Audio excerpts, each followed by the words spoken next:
Hello and welcome to Sakshi Education. UPSC 2024 prelims కొద్ది రోజుల్లో ఉండబోతుంది. So next month June 16th ఉంది. మరి ఈ టైంలో స్టూడెంట్స్ కి ఎక్కువ ప్రెషర్ ఫీల్ అవుతూ ఉంటారు అండ్ ఎక్కువగా ఎలా ఎగ్జామ్ ని ఫేస్ చేయాలన్న థింగ్స్ ఉంటాయి కదా. సో అవన్నీ డిస్కస్ చేయడానికి మనతో పాటు ఎక్సలెంట్ టీమ్ ఉన్నారు. ఢిల్లీలో టీచ్ చేస్తారనమాట ఫ్యాకల్టీ. మనతో పాటు ఫేమస్ ఖాన్ సార్ ఉన్నారు అండ్ అలాగే రషీద్ సార్ ఉన్నారు. సో వాళ్ళని అడిగి మన డౌట్స్ అని క్లారిఫై చేసుకుందాం. Hello so both of you, నమస్తే, how are you? Namaste. Thank you very much for having me here.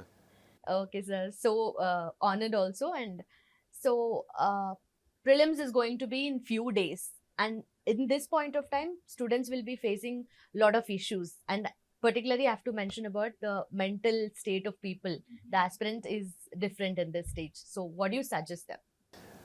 I think you have asked the most important question of this time, and there are lakhs of students who are filled the form and who are going to give exam on 16th of June. I would like to give a few advices just in time. Okay. And my advice number one is that trust yourself. I mean, this is where you cannot really have doubts about your own self, because you don't have a second option about your own self. You have to trust your own self. That's my advice number one. Trust your preparation, trust your books, trust the material that you have read, which means you should not be going to the new information at this stage. Don't take phone calls that, hey, did you read that? Did you read that? Did you read that? No. Fear of missing out. Yes, this FOMO is a serious problem. Trust what you have got, and you should not add on the new lists of things. Second thing or third thing which I can add here, at this stage, you should be focused on revision, because not knowing is all right. I mean, you get 0, but if you know little less, you get minus marks, which is even worse than 0. So you give some marks that you've collected from somewhere else. That's not a good idea. So I like you to do revision so that you are sure of what you are answering. UPSC, I must tell you, they are not asking difficult questions these days. They are asking difficult choices. Difficult choices. Yeah, trust me. They're not asking difficult question. The 4 options are difficult. That is Yeah. you mentioned. So they are not asking difficult question. They will ask you some question, you will scratch your head. Hey, I should have known it. But and I know it. But you read the choices. Oh, I don't know. Maybe B, maybe C, maybe B, maybe C. So students get into that love me not. That is a serious problem. So one has to address this. And for that, I like you to give a technique to all your listeners that they should know themselves little more. And for that, what I basically wanted to advise is that all the negative questions you've done so far, go back to them. Open those questions, negative questions. And negative questions is like you tentatively knew, it's not that you did not know. Look at the question, ask your mind, what was going in my mind when I picked this? I overanalyzed, I underanalyzed, I missed certain words. Let your mind learn that is skill. This is skill, it's not knowledge. Okay. So you learn one that way. Second, you should also learn where my negatives are coming from. Like, is it coming from geography, it's coming from economy or polity or whatever subject. You have to identify that, because your negative may be coming from one area, somebody else's negative will be coming from some other area. Then get deeper, do some more negative. You'll find that it's not geography, it's only physical geography. So then later on you'll discover it's not physical geography, it is in climatology. Then you dig little more, you'll find it's not climatology, it's only the pressure belt questions which are going wrong. Okay. So when you know yourself little more, where is the origin of my negatives, you would be in a position to actually plug that point. And then in the examination also you see some pressure question, you say, this is my weak area, I mess up here, you will not take negatives. So negative management is the key. And that is something which I must tell your listeners through you, that they must plug that negatives. Perfect, sir. So, sir, what do you think is the most important thing students should be doing at this point of time? First of all, the student should go for more and more revision to consolidate what they have already done. As sir rightly said that new sources, new informations must not be taken at this point of time. Rather, whatever they have already covered, they should revise that continuously, because lack of revision leads to silly mistakes in the examination room. As sir was emphasizing on options, I will again reinforce the same thing. When you have rather unconsolidated knowledge, you always get confused into option B and C. and there's likely that you will commit a mistake in those questions. So I would say that it is better to complete the topic comprehensively by sticking to some authentic sources and revise those sources again and again. And next important thing I would suggest at this time is that practice questions as much as possible. And while practicing problem, the most important thing is to diagnose the positive areas, the negative areas, and as sir was emphasizing, clear, positive areas, well done, no issue, but they should focus more on the negative areas, identifying them properly, and then at the same time working on that. So practicing questions and revising things continuously should be the major areas to be focused upon. And last major thing I would say at this point of time is that just be away from the peer pressure, because peer pressure creates unnecessary burden and that affects your potential and performance. Rather be at peace, and after being at peace, keep on revising things continuously and be consistent in your approach. Consistency will obviously pay off in the prelims examination. So as sir had already mentioned about question is not that hard, answers, the options are harder. So in the previous like 2023 attempt also, student had a lot of problems with the options only, the elimination technique which people usually consider it, and that is not working at all. So what do you think is the best way to deal with the options? Dealing with the options is that how you deal better, you should know yourself. And I think there is a phrase in English, they call it as read the air. So they should read the air, which means like they should not stick to the words, but the space that we have between the words, space that we have between the lines, that is where you have what analytical skills are working. And I suppose the students, when they commit mistakes, they read only the words, they don't read the air. Okay. So if they read the air, the kind of silly mistakes they do, that get controlled. Okay. So, so the students mostly fear about the current affairs. It's like an ocean.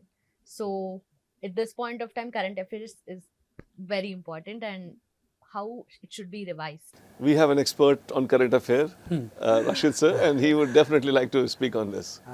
Yes, no doubt current affairs is a vital component of UPSC preparation, including prelims examination. My advice would be to go through the current developments of last 1.5 years. Okay. Normally there's a conception that last 1 year of current affairs will work, but normally if you look into the trend of the question, we have realized that even the current affairs of beyond 1 year has been asked in UPSC examination. So to be on safer side, I would ask the candidates to go through the current developments of last 1.5 year, maybe 2 years to be on the safer side. Clear? And importantly, in current affairs also, the students should develop a habit of correlating the current affairs with traditional areas of GS. Okay. Normally in UPSC, questions are not directly from current affairs. They attach a statement of current affairs with the traditional areas of GS. The static part. The static part as well. So it is not only current affairs, not only static parts. It's rather an integrated approach that needs to be followed. Okay. In this integrated approach, once the candidate has done with the traditional part, with those traditional part, they try to correlate the current developments. You can go with reverse side also. Looking into the developments of last 1.5 years, you can focus more on traditional areas as well. For example, I'll let you know, clear?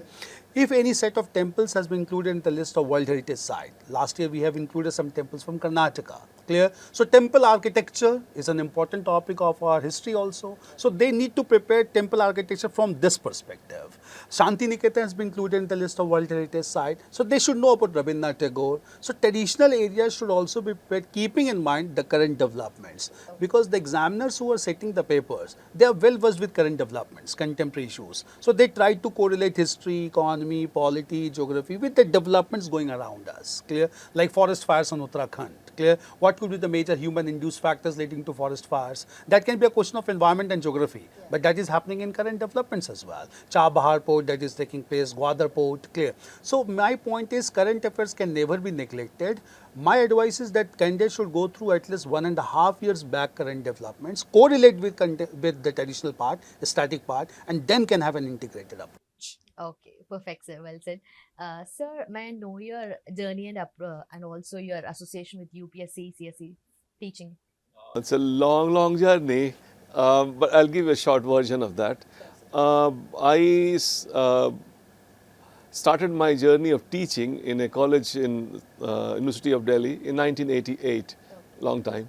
And then in 1992, I joined a coaching institute with a person who invented coaching from Hyderabad, Dr. S. Rao. And I started teaching general studies from 1992 onward. And then in 2008, KSG happened. So this is a very young kid on the block. And then I have been teaching various aspects of general studies. Of late, I have been focused more on, I would call it as answer writing skills and interview skills. That's where I'm focused more. It's more of a skill which I have been focused on the recent time. And in between, I have had some brief stint of teaching in University of Delhi, Delhi School of Economics. Okay, sir. So we got to know that you're specialized in essay writing, answer writing. So can you tell about it, sir? Well, I think first of all, I tell people that there are two things. One is writing, another is answer. Answering is not writing. Writing is not answering. So a lot of time people don't understand that. And for that, you have to go one step behind, understand the question. See, you and me are two generations. Your generation is writing the answer, my generation is setting the question. Half the time you don't understand my generation what it wants. So if you don't understand what my generation wants, how can you answer? So I help them decrypt the demand of the question, tell them my generation thought process, and once they understand what they want, I trust your generation is smarter than my generation, with due respect, yes. Then if you understand what I basically want, then you can answer. Then the problem starts that you're not understanding what is question demanding. And the question has got lots and lots of facets there. Like a same question can be asked to analyze, to evaluate, to assess. The same question, if you have got a S somewhere, the question flavor changes. You have got a social and economic causes, socio-economic causes.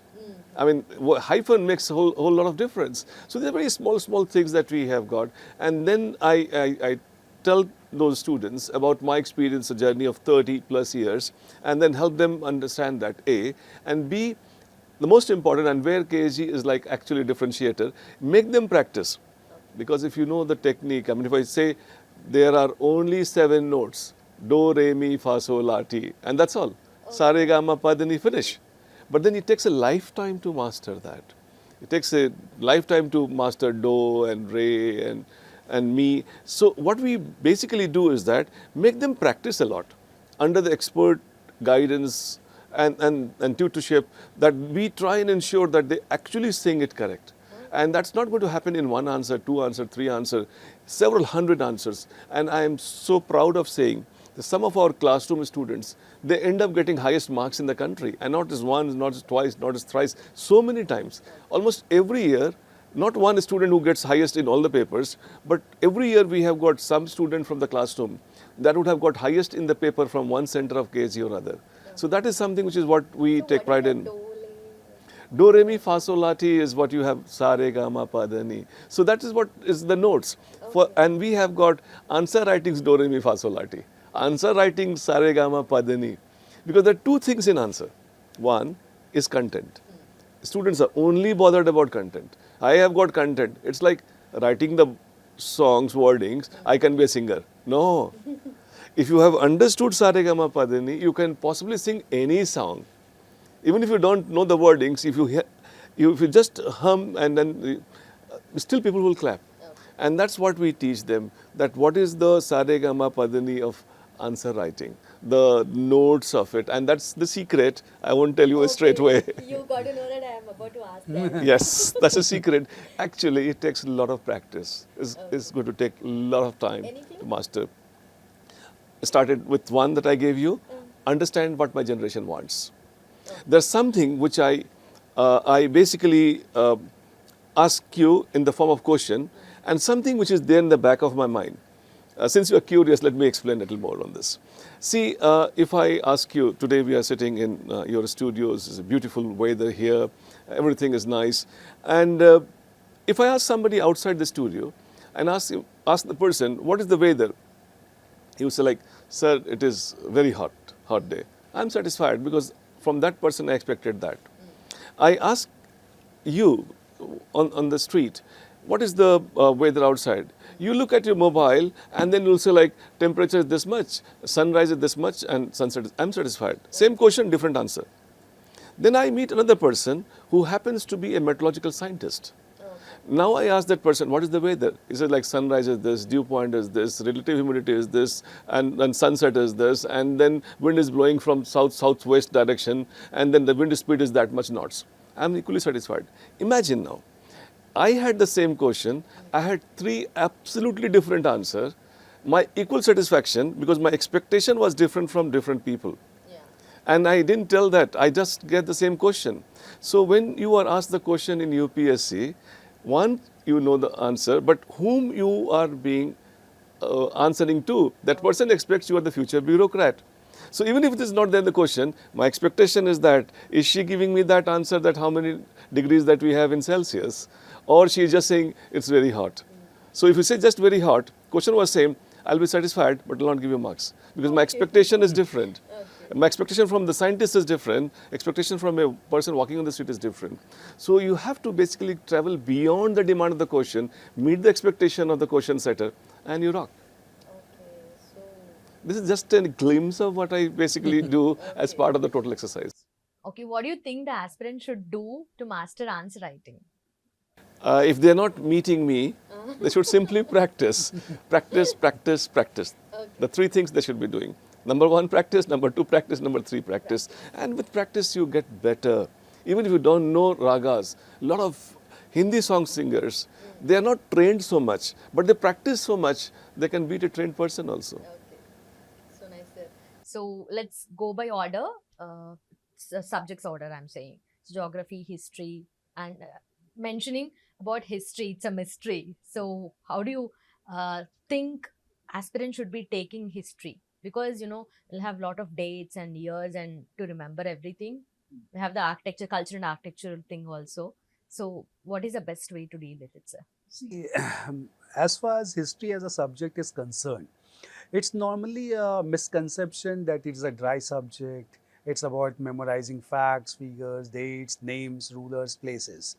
But if anyone who understands the subject, normally history is defined as an interaction between the past and the present. So if you look into that perspective, clear, history is not about dry facts and figures, it's about context. For instance, I'll let you know. Suppose Battle of Plassey took place on 23rd of June 1757.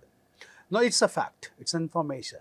But the point here is, if to remember this fact or to enjoy this fact, to make it interesting, a person needs to know why it took place on this date only, why this so importance of this date, why only Plassey, why only Bengal. So if you starting questioning why rather than what, you will start enjoying the subject and you realize cause and effect relationship.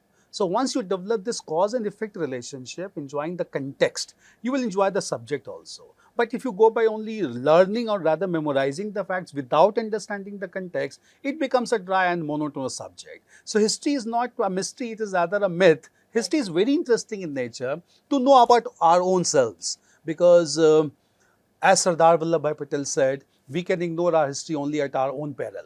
Clear? Because until we know our history, we won't be knowing how to avoid the mistakes which was done in the past. Clear? So basic utility of history is to understand how we can rectify the errors of the past to make our future more bright and sustainable.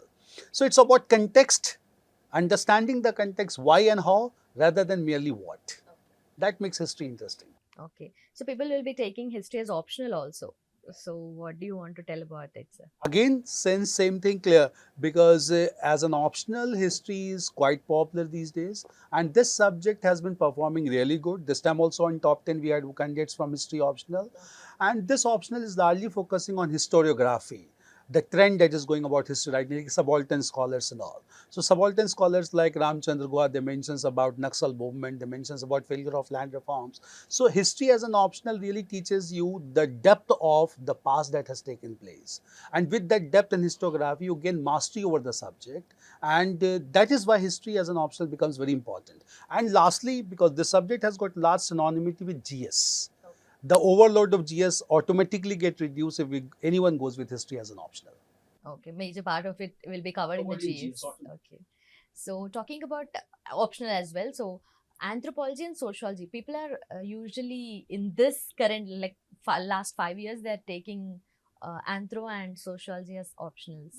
Tell you one thing. I mean, when you look at subject of anthropology, it's a baby of sociology. Sociology is the older discipline from where you had those issues of tribes and issues of genetics, evolution. That was maturing and becoming too much a part of sociology itself.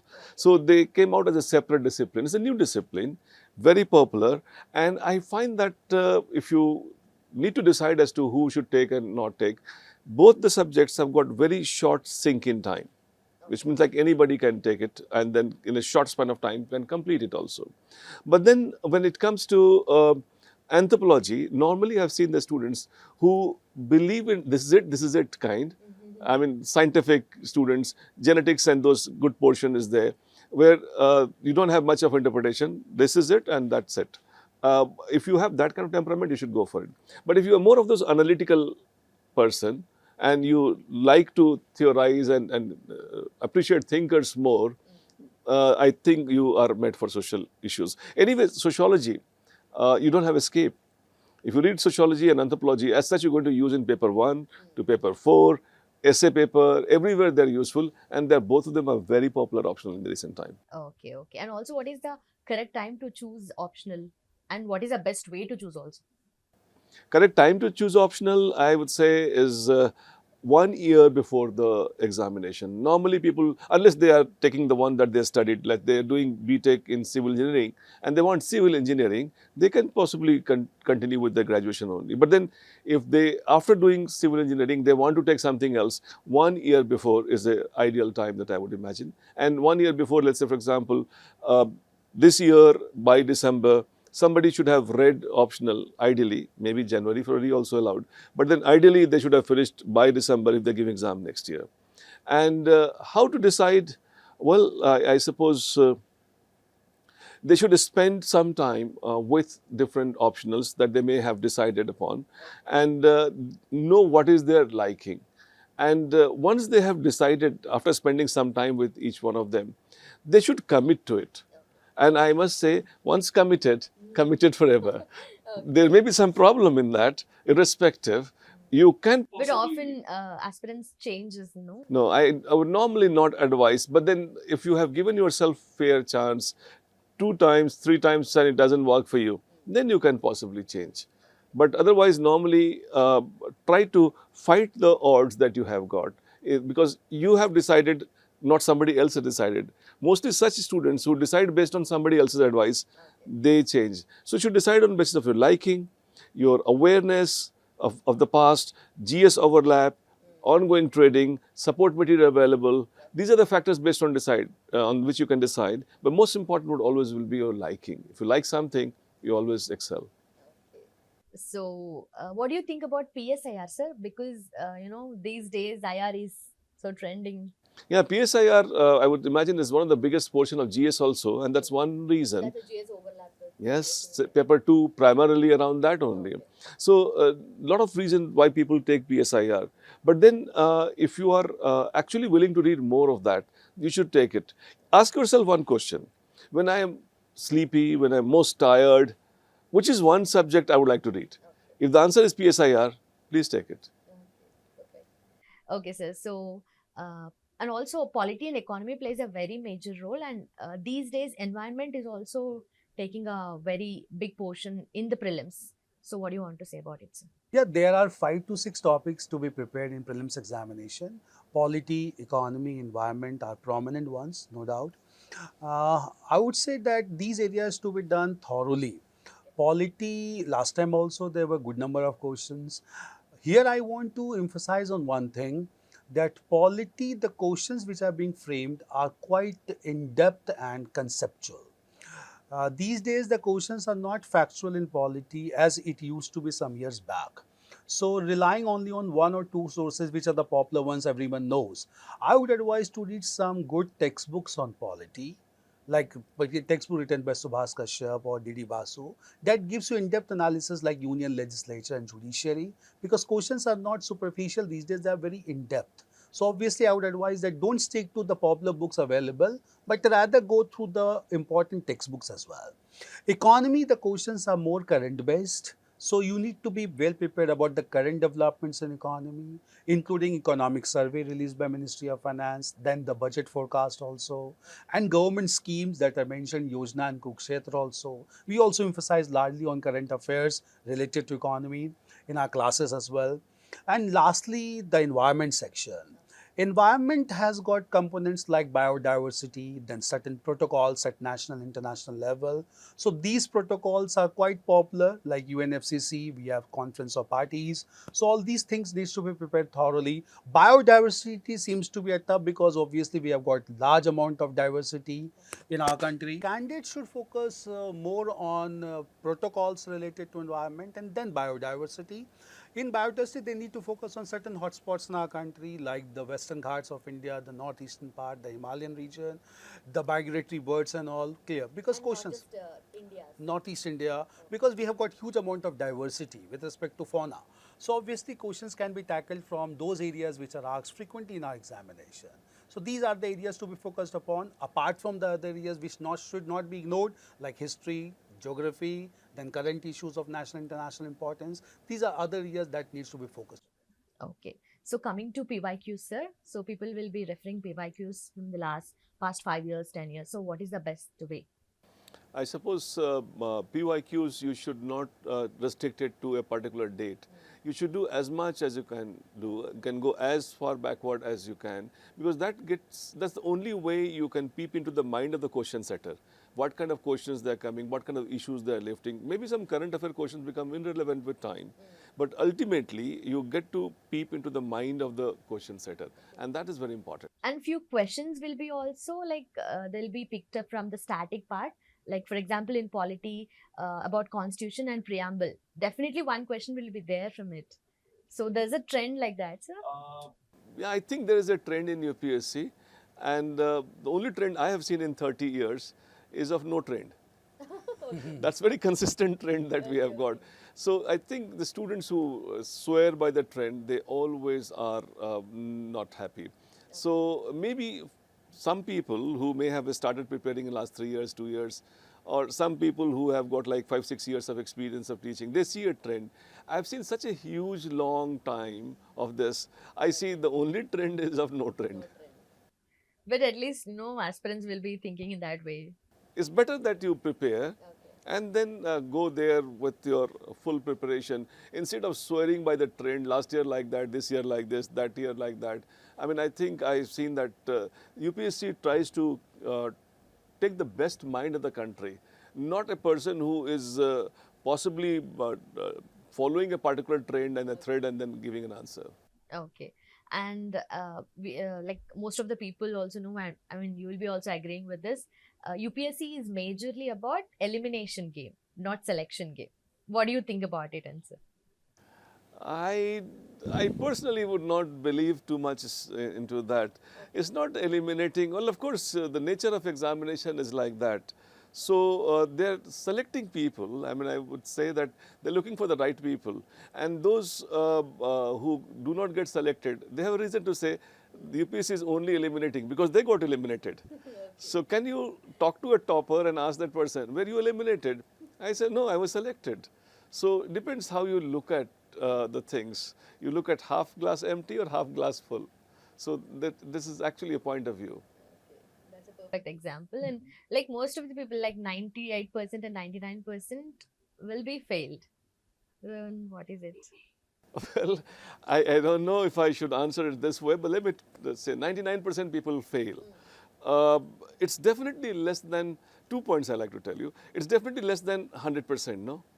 And you want your one seat.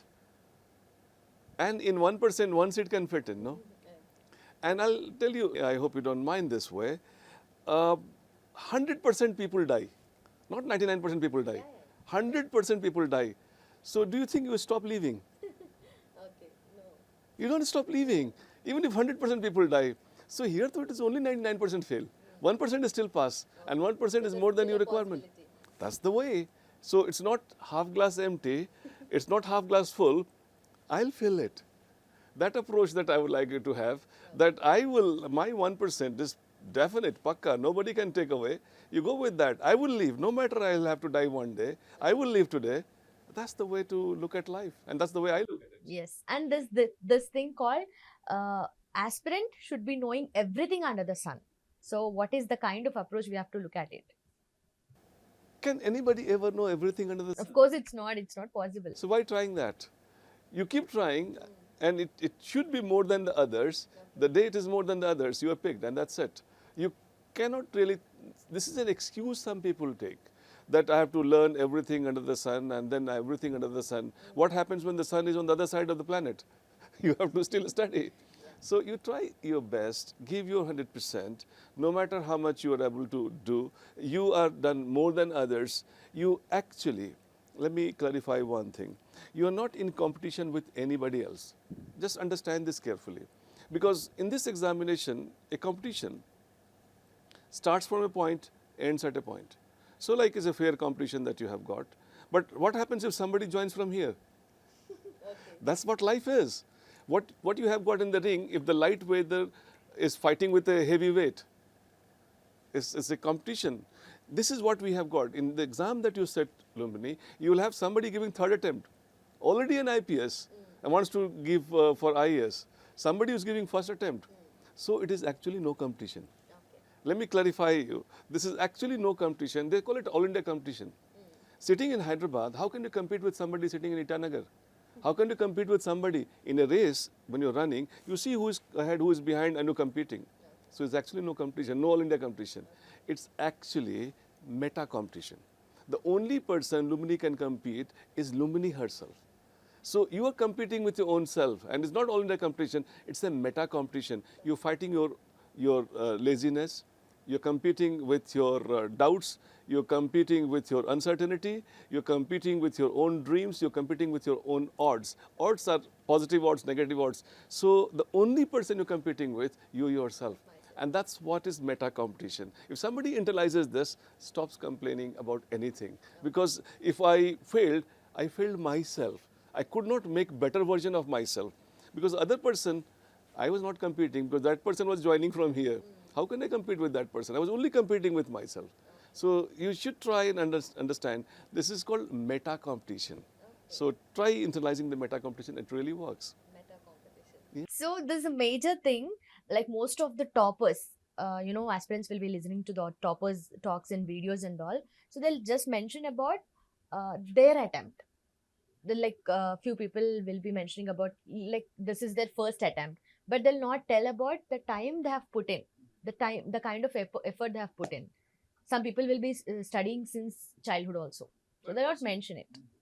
Possible. But that's their way to look at it. They may not mention it. So it is, we should give them right to privacy. So, but everybody, I've seen so many hundreds of them so closely. I have found nobody who has made it without hard work. Nobody with luck has made it. But most of the people, after listening to them, they'll think that, okay, UPSC is 2-3 years thing, we can go and get it.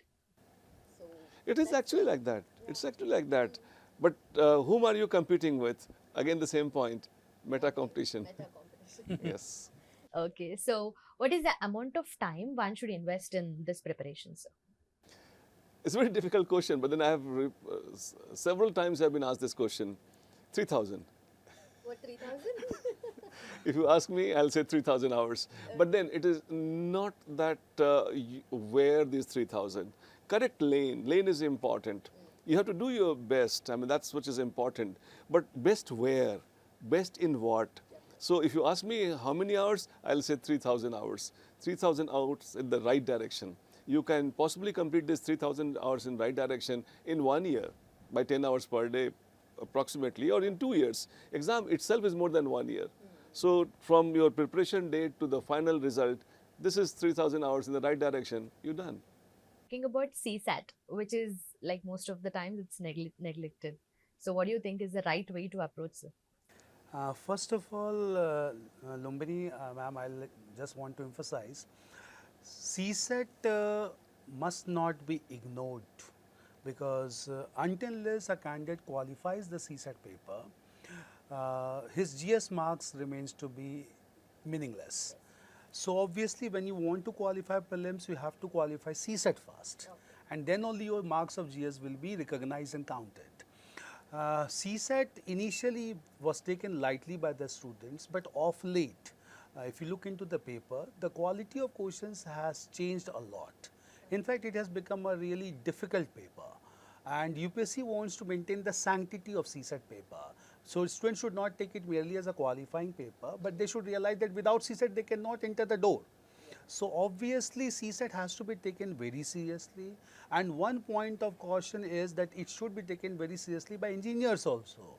Normally, what I realize these days is casualty is taking place with engineers only, because they think that CSAT is just a cakewalk for them. But it is the other way around, clear? CSAT is not a cakewalk for them also. So it depends how much you practice, how time you devote. In here, as far as study is concerned, I want to emphasize that they should focus more on reading comprehension. RC is a very important factor. RC is within the reach of anyone who practices a lot, clear? So RC is one common area in CSAT in which everyone should focus. Apart from RC, the interpersonal skills, the aptitude part, the mathematical part can be practiced, but many candidates have this hesitation that whether they would be able to perform there or not. For them, I would say that at least prepare the basic things so that easier questions at least could be solved. They should not skip the section altogether. Normally, I have seen that many students from humanities background, they try to skip this section, but skipping the section can be a risky. Okay, I'm just doing English. RC and comprehension, but that may be a risky step. At least prepare the basic aspects so that at least the easier questions could be solved, so that you are in a safer zone rather than neglecting the whole section. So I would say that every section of CSAT needs to be touched upon, practiced properly, especially the RC section, and almost 1 month is left, less than 1 month, and these days CSAT should be focused equally like GS. Because it is very important that unless you qualify CSAT, there is no point of scoring marks in GS also. Many candidates last time they did well in GS, but they got stuck because of CSAT. So that is the hard thing which cannot be ignored. So talking about RC, as you have mentioned, sir. So after studying the paragraph and all, there'll be 2-3 equally important and equally correct answers. So how students should approach? See, again, I'll let you clear. Understanding, as sir was also telling, when you read comprehension, no, it's about comprehension. The word comprehension means understanding the thing, what has been written. Understanding the thing not only literally, understanding the thing between the words and between the lines. So when you practice reading comprehension, you just don't go by the literal meaning of the paragraph. Rather, you should go by the thematic issues, understanding the gist of it, and at the same time reading the things behind the lines and between the lines, so that you get the crux of that. Once you get the crux of that, selecting the options won't be a tough job, clear? But if you go only by the literal understanding, it may not work. Okay. So if any topics that are trending in the GS or the current affairs, that kind of topics will be given in the comprehension, no, sir? That can be there, like Chabahar port, the dispute that is going on, or rather the issues that is going on in Iran. Anything can be, like the chaotic world order which has been developed recently, or the super election year. Elections are taking place in many countries of the world this year. So it can be any comprehension based on that. But reading that is important, is that you understand what exactly is the theme of it. Until you understand the theme, literal understanding won't make much difference. Okay, sir. So how should be the aspirant state of mind at this point of time, sir? It should trust its own self, because you may have options for many things, but you don't have options for your mother, you don't have options for your father, and third, you don't have options for your own self. So trust these 3 things 100% all the time. But you only have options in the exam. Options. UPSC is a generous institution. For every question, they give 4 options. What more you want? Answer will be right there. Just pick the right answer. Recognize the right one. It's a simple exam, very, very simple exam. They are generous best. I mean, they give 4 options. What more you want? So I think they should trust themselves. That's one thing. Maybe in the lighter vein we said that, but then they trust themselves. They should revise what they have read so that the chances of silly mistakes are not there. Spend time with their own negative questions they may have done in the past, and that is something which, and then Also do some state effect exercise. State effect exercise is something, sit down in the similar time when you have the actual examination, because a lot of your generation is nocturnal. Shift your sleep cycle to the morning. You should be the freshest thing. Lots of young students, they read more in the night, and the mind has actually got a biological clock which gets freshened as the night progresses. No, not that. You should sit during the time and then sit during the afternoon session, and then accordingly give your examination in the same effect. No AC, switch off the whatever mobile, and also open the door, let the sound etc. also should come, and then in that condition you should give a state effect, I call it, and they should stop about a week before the actual examination. But now, while we are a few weeks away, I would recommend that they should do this state effect practice also. Okay. So now that we have talked enough about prelims and mains, can you mention about the interview process, sir? Interview process is basically there are, uh, in fact, their stakes are more than your stake. They are, they are like, I mean, for you it is like your a job, and then that's what you're working towards. For them, they're going to hand over so many hundreds and hundreds of thousands of people and their future, their whatever condition in your hand, a young boy, young girl. And I think their stakes are far bigger. So they ensure that they're the right person. They ensure that the person who is they're hiring has got no angularity. In fact, they have basically very honestly given a list of things as part of the interview, that you should be having this, this, this, and this, and this. And you should try and ensure that they do not misread you. And then, like for 3 levels, I must tell you, in PT, you are tested for your reactive personality. I mean, your question and answer are there. You should see that which one is the right option. For your mains, you are tested for your textual personality, that you can write it. But then for interview, it's your vocal personality is being. So you must practice how to vocalize, how to speak, and how to really not be misread. And that is how those small, small things that go into making of this. And my idea is that they should be true. They should be true and honest, and that's all what they love. Perfect, sir. This is so helpful for the students, and thanks for your time, sir. Thank you, sir. Thank you. Thank you.